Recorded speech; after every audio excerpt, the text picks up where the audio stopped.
All right, are we ready to rock? Excellent. Well, good afternoon, everyone. Thank you for joining me. I know it's been a day chock full of activity and learning.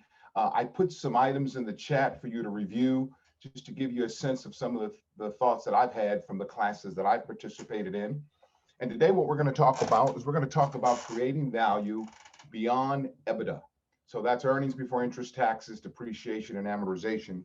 We're going to talk about doing that in 2 years or less. So we're going to talk about the 5 tactics to help you develop profit before you sell to make your business more sellable. And really, they're not tactics. What they are is they're areas where we're going to help you improve execution. And one of the things that you'll learn about me, and I'm going to treat this webinar like I'm with a customer or a client, is I'm going to ask a lot of questions. And I want you to be free to answer those questions if you can, to think about those questions if you can't, and to go get the answers, which will hopefully improve your knowledge about your business and your individual challenges. So I'm Will Ferguson. I'm with Baltimore, Washington Business Brokerage.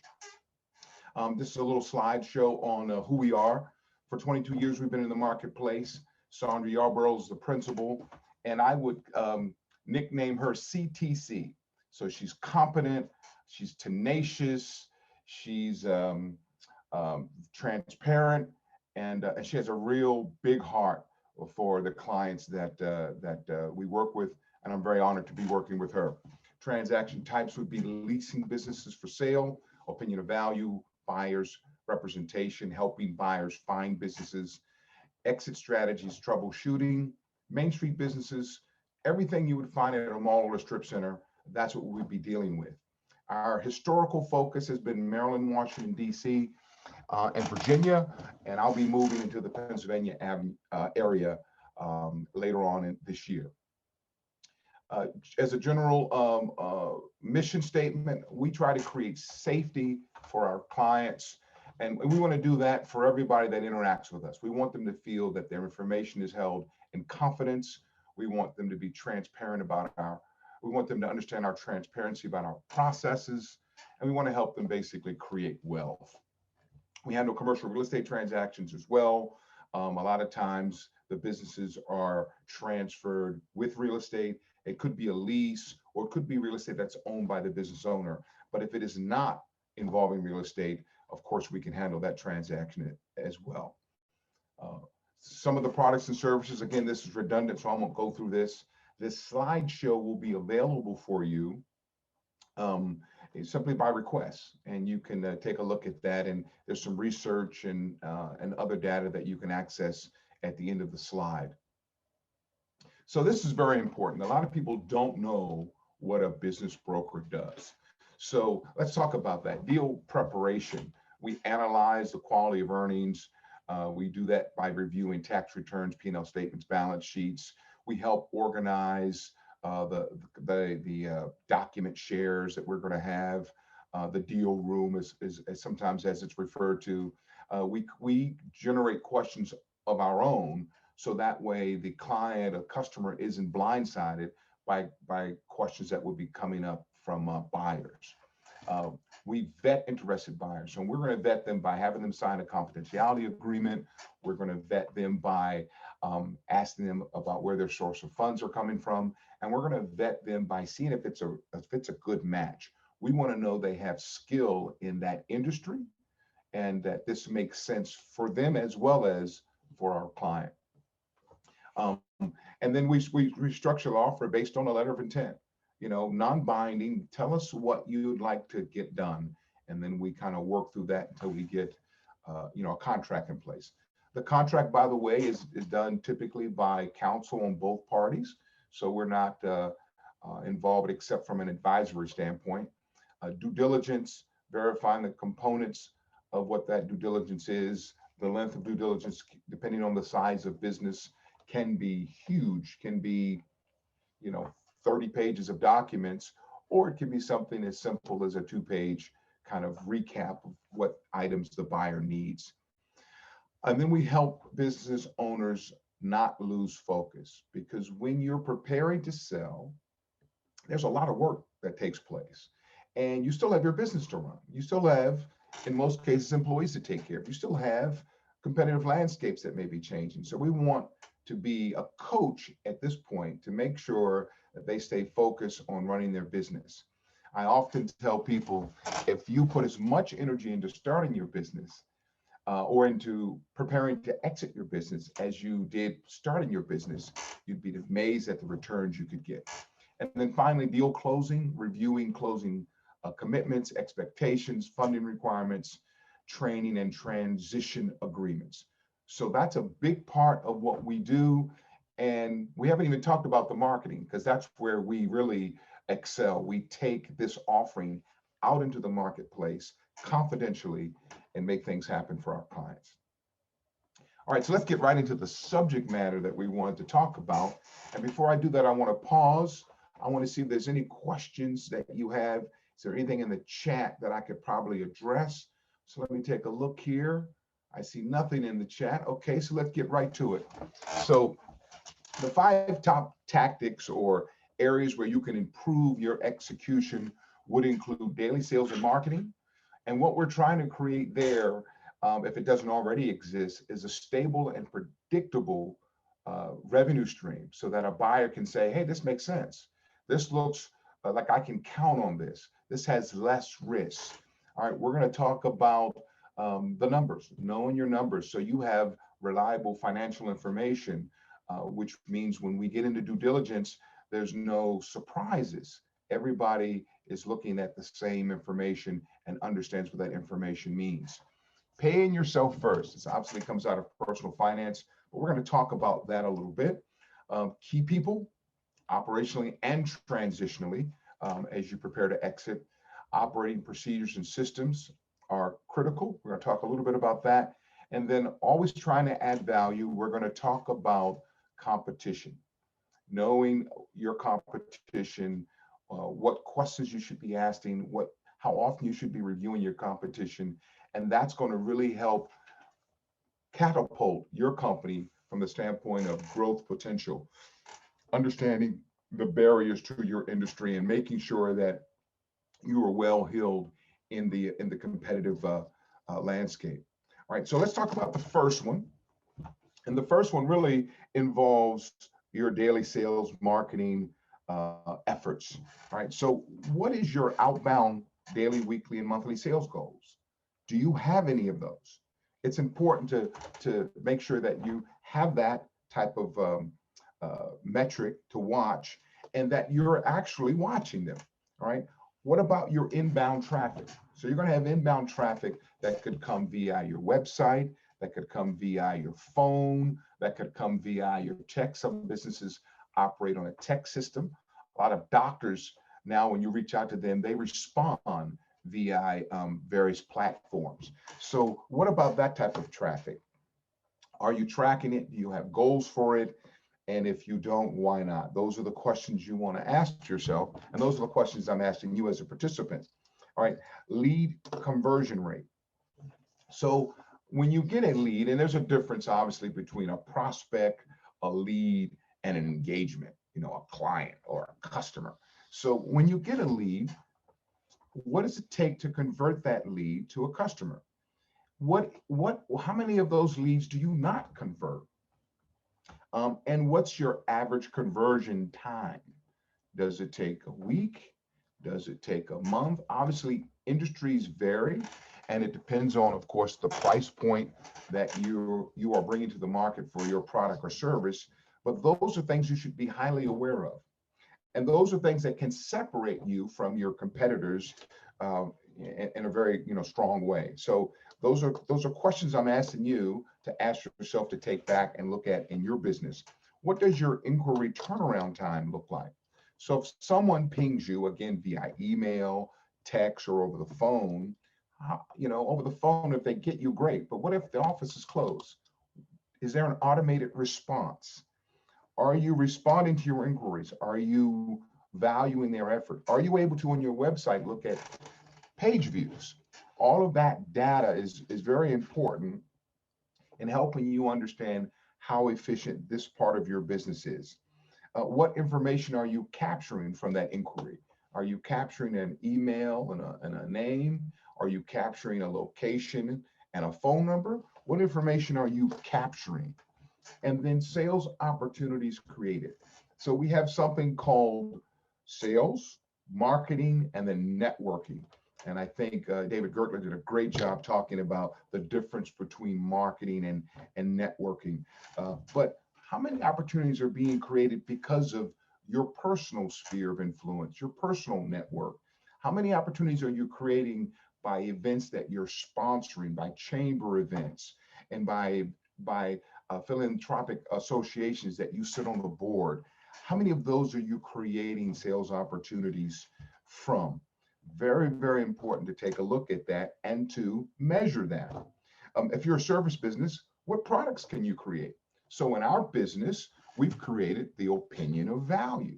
So if someone says, hey, I'm done with my partner, I need to know what my business is worth, and so I can, pay my partner off, or my partner can pay me off, we come in and do that. That's a transaction, a one-off. Now we can do that as a part of listing a business for sale, but we can do that independently. When people say, listen, I'm getting ready to sell, I've done some work, I've got my team organized, I just need for you to go out into the market and tell me from a competitive landscape standpoint, what my type of business with my type of revenues, what it's selling for. So that's a competitive market analysis or an opinion of value in the business brokerage arena. So we can do those type of things. Customer retention. How long are you keeping your customers? The only thing worse than churning customers is churning employees. So you want to, again, measure that, and you want to look at your revenue per client. All right. Is a client worth $1,000 to you, or is a client worth $20,000 to you? Those type of things need to be looked at and managed so you know what you're working with. Now, there was another presentation today that was fantastic. I believe the young lady's name was Rosie, and she did a SEO, SEM presentation, social media. And basically, she got to the point of how robust is your social media? And are you really managing it? And what's your budget for it? Because not everything gets done on social media for free. Right? And as the social media platforms grow, I'm sure their requirements from their customers will grow. And by the way, you're competing with the big companies in that space. So what is your social media strategy? How robust is it? And who is managing it? So that's the first area that I want to kind of generate some questions for you, start the inquiry, and have you think about how these questions apply to your business. The second area where we're looking again for higher execution is knowing your numbers. You want reliable financial information. So you want to know, do you generate $10,000 a week in sales? What's your monthly sales number? Is it $20,000? What are your expenses over the same period? What's your gross profit? And then what's your net profit? What is your customer acquisition cost? How much money and time does it take to acquire a new customer? Those type of things, I believe, should be monitored. Vendor and supplier increases. Now, this became huge during COVID because people couldn't get things. All right. And if there was a run on products and services, we were all familiar with the toilet paper, paper towel craziness, then there was even less of a supply. So this has now educated people. So they're saying, well, maybe having one supplier or two suppliers isn't enough. Maybe having the cheapest supplier isn't enough. Maybe having exclusive agreements isn't enough. So we want to make sure that that's part of knowing your numbers and knowing your relationships, understanding your vendor relationships. And then let's talk about your forecast. What's your annual forecast for revenue? And is that based on research, or is that based on historical? Is that based on some information that's changed in the competitive landscape or in your immediate market? Is that based on a new hire? What is that projection based on? And do you have annual 2-year and 5-year projections? Are you looking down the road for your business? Having that type of information, again, generates a ton of questions. It helps you be more effective in your execution of your daily, weekly, and monthly plans. And it clearly will have an impact on your profitability and your preparation for sale. So let's move to the next area. And that next area is paying yourself first. Now, this comes right out of financial planning, where they say when you get your check, you put some money aside for the retirement, you put some money aside for emergencies. Well, the same thing applies when you have a business.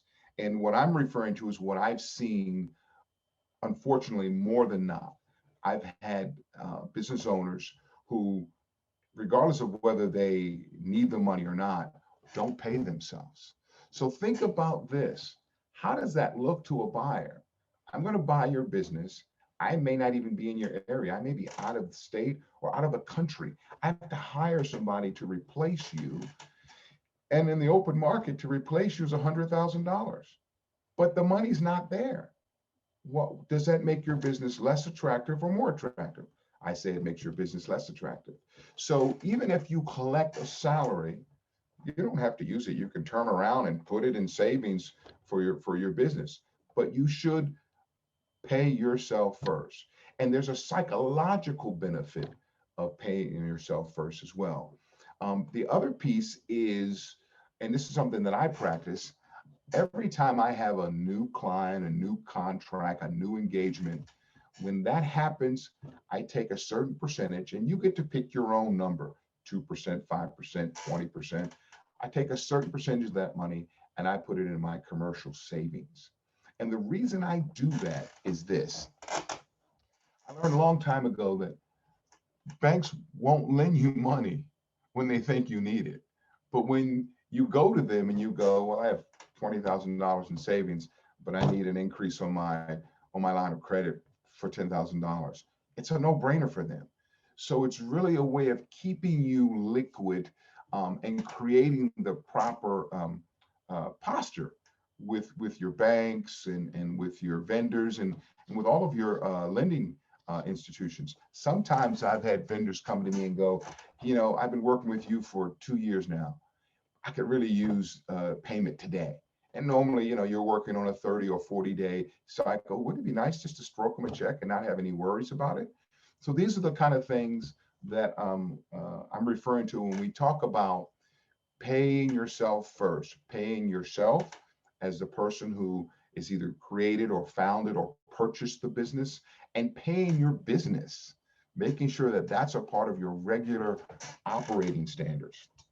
All right, so that's all I want to do is talk about in that area. If we go right to operational procedures and systems, everybody's pretty clear on this, but I want to talk about it a little bit.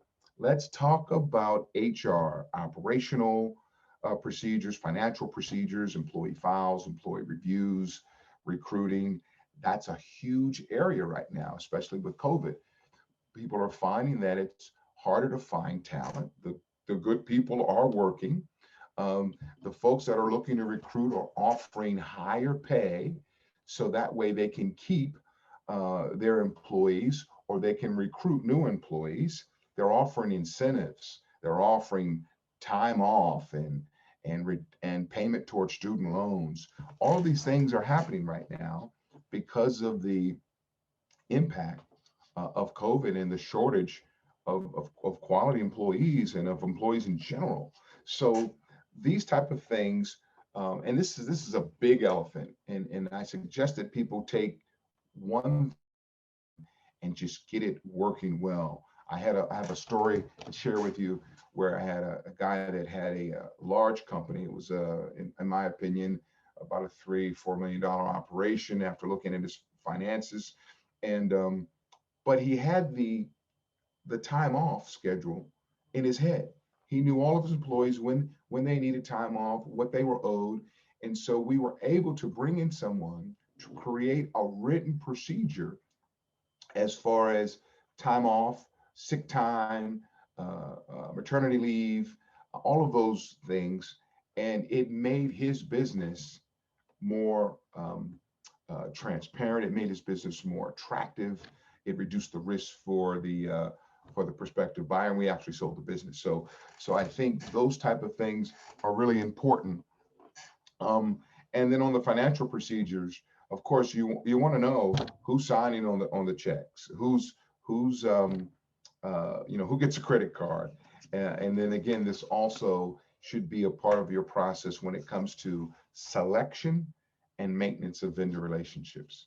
All right, because a vendor who's working on your behalf, who's providing you with products or services, can also impact your business. So you want to make sure that that's a part of that operating procedure and systems area. Do we have any questions so far? Because I seem to be the one asking all the questions. All right. So I have one question that just came in. Awesome. David Gertler says there are many ways to value a business, and it depends upon the business.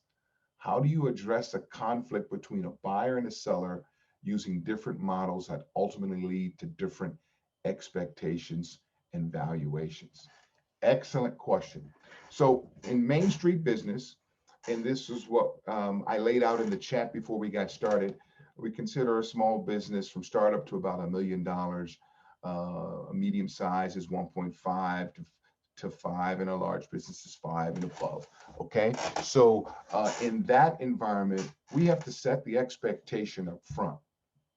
When we're looking at the business, are we looking at a percentage of sales? Are we looking at a cap rate? Are we looking at a discounted cash flow? Are we looking at kind of market favor? You know, there were businesses that were selling for much more than they were worth because everybody wanted to have one. What are we looking at as far as our metrics? We're sharing that with the seller, and then when we go to the buyer, we're telling the buyer this is the system, this is the matrix that we use to create the valuation here. Now they may not agree, but what has to happen is when we do the valuation, we have to make sure that when we look at other ways of viewing that valuation, that they don't conflict drastically.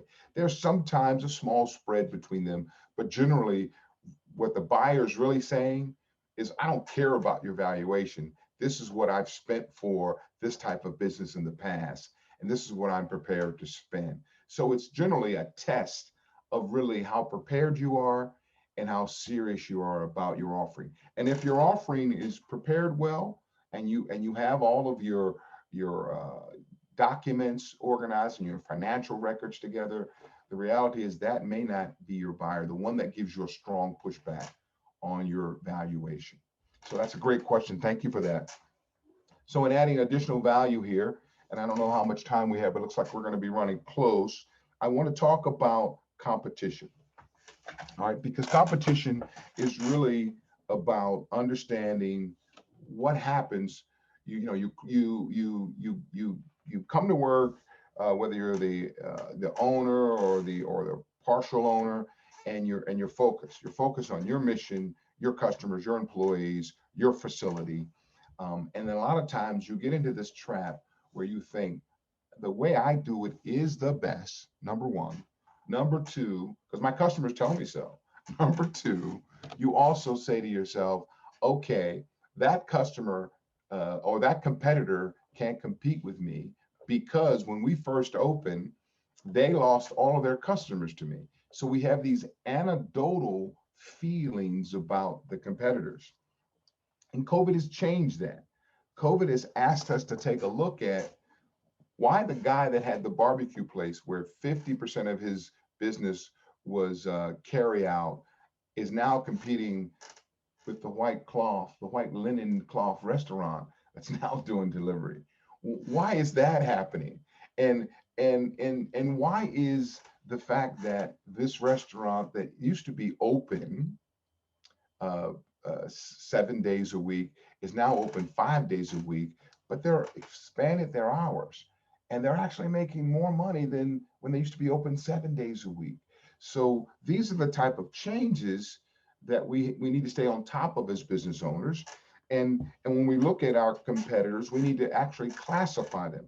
Are they direct competitors? Are they indirect? Like coffee and mineral water, they're indirect competitors. Are they replacement competitors? I look at Amazon as replacing a lot of people. So, the grocery store and the hardware store and the specialty store, what type of competitor are they? And how do you respond? For the most part, you're not going to say, oh, I'm just going to work 24/7 and I'm going to open my areas of coverage. You're not going to do that. You're going to look at working smarter, working better. You're going to look at your pricing. You're going to look at reducing your cost. You're going to look at your positioning in the marketplace versus your competitors' marketplace. You're not going to do any competitor slamming because that never does you well and always comes back to haunt you.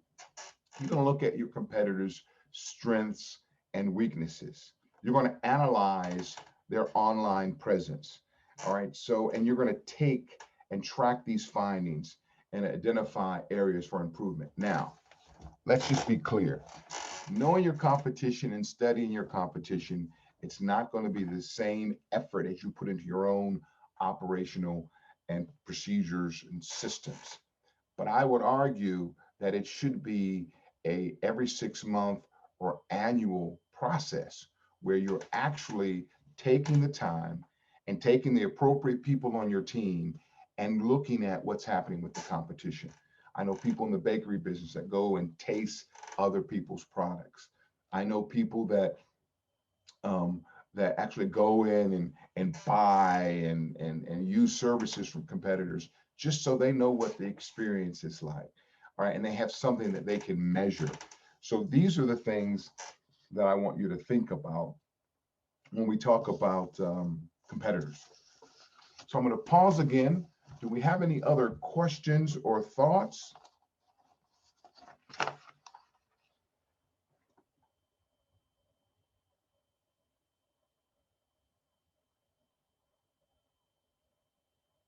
Okay, so what we've talked about is we've talked about 363. We've talked about 3 years. We've talked about doing 6 things. So I added the competitive piece, doing 6 things, taking 6 areas of study and really doing a deep dive in those areas to come up with some matrix, some measuring tools to really improve your business, improve your processes, compete more robustly. And we talked about adding 30% value or more to your business by doing these things. So I think that that is something that's quite possible. I've seen people, rally around these concepts. And of course, there's other ways that you can add value to your business. Most of them are deeper dives in these particular areas, like customer diversity, those type of things. But at the end of the day, these are fundamental areas that I recommend all business owners take a hard look at. And the beauty about the Be More conferences, we had a lot of subject matter experts, David Gertler, Rosa, Anirban Basu, that talked about research, social media, talked about networking, talked about all different things that have to do with these subject matters to help you have a more effective business and to help you start your business in a way and sell your business in a way that is pleasing. So I'm going to finish up the slides here. And these are some resources that I'm going to leave you with. So there's a 2-year plan.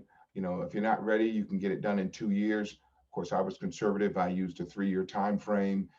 There's a article here on value drivers. There's 10 of them that this particular author refers to. There's the BizBuy Sell Guide to Selling a Business, which is chock full of nuggets and will help you not only prepare to sell better, but also will help you in looking at how you run your business in these particular areas of your business. So, the questions I want to leave you with are as follows. Do you still have the passion for your business? especially after last year, that you had for it in years prior, 2019, 2017. All right. Do you have, are you comfortable with the resources that you've saved that your business generates? Are you comfortable with your credit lines? Are you comfortable with your banking relationships? Are you comfortable with those? Um, do you have the ability and the skills to take your business to the next level? I think it's a really important question to ask yourself. And there's no harm, no foul if you don't, because that's why businesses grow through acquisition. That's why businesses bring in partners. That's why businesses merge. That's why people take their profit and they go do something else. So no problem there. And then have you established a sufficient positive history of financial growth and stability to attract a buyer at full price? These are the questions that you want to ask yourself. I want to thank you for your time. Thank you for checking out my session, and I look forward to talking to you in the future.